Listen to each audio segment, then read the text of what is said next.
ನಮಸ್ಕಾರ ಸ್ನೇಹಿತರೆ, ನನ್ನ ಪಾಕವೈಭೋಗ ಚಾನೆಲ್ಗೆ ನಿಮ್ಮೆಲ್ಲರಿಗೂ ಸ್ವಾಗತ.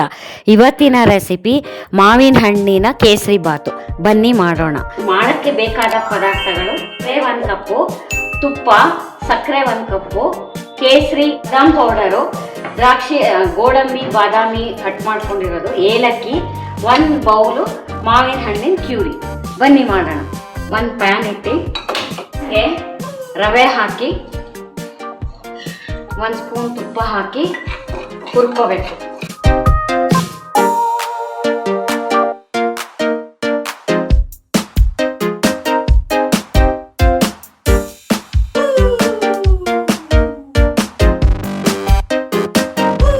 ಇದು ಹುರಿದಿದೆ, 1 ತಟ್ಟೆಗೆ ಹಾಕೋಣ.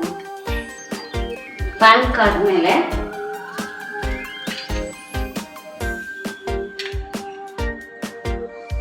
ಎರಡೂವರೆ ಸ್ಪೂನ್ ತುಪ್ಪ ಹಾಕಬೇಕು. ತುಪ್ಪ ಕಾದ್ಮೇಲೆ ಗೋಡಂಬಿ, ಬಾದಾಮಿ,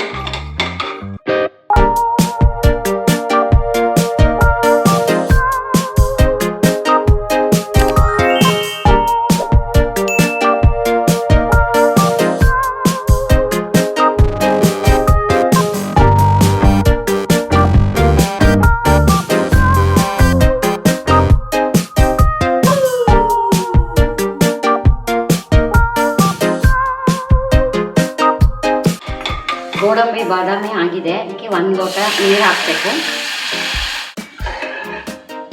ಇದು ಕುದೀತಿದೆ. ಕುದ್ದಾಗ ರವೆ ಹಾಕಬೇಕು.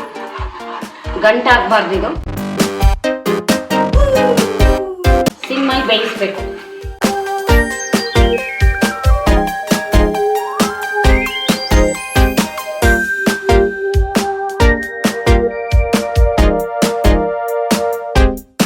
ಬೆಂತು. ಇದಕ್ಕೆ ಅರ್ಧ ಕಪ್ ಸಕ್ಕರೆ ಹಾಕಬೇಕು. ಸ್ವೀಟ್ ಬೇಕಾದವ್ರು ಜಾಸ್ತಿ ಹಾಕೋಬಹುದು, ಕಮ್ಮಿ ಮೀಡಿಯಮ್ ಬೇಕಾದವ್ರು ಕಮ್ಮಿ. ಇದಕ್ಕೆ ಏಲಕ್ಕಿ ಪುಡಿ 1 ಸ್ಪೂನ್, ಬಾದಾಮಿ ಪೌಡರ್ 1 ಸ್ಪೂನ್,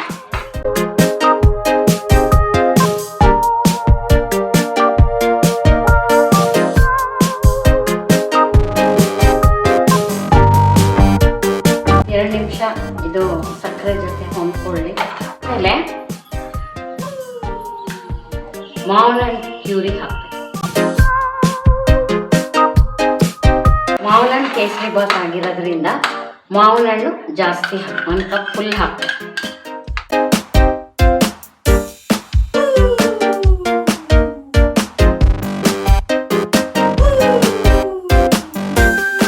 ಒಂದು 2 ನಿಮಿಷ ಮುಚ್ಚೋಣ. ತುಂಬಾ ಬೇಯಿಸಬಾರ್ದು. ಮಾವಿನ ಹಣ್ಣು ಹಾಕಿದ್ಮೇಲೆ ಇವಾಗ ಕೇಸರಿ ಹಾಕೋಣ.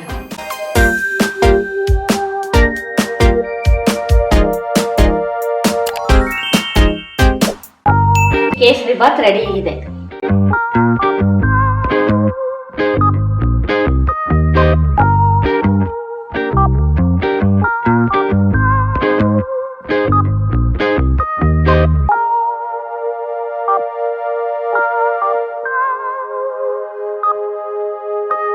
ಈ ರೆಸಿಪಿ ನಿಮಗೆ ಇಷ್ಟವಾದಲ್ಲಿ ನನ್ನ ಪಾಕವೈಭೋಗ ಚಾನಲ್ಗೆ ಲೈಕ್ ಮಾಡಿ, ಶೇರ್ ಮಾಡಿ, ಸಬ್ಸ್ಕ್ರೈಬ್ ಮಾಡಿ.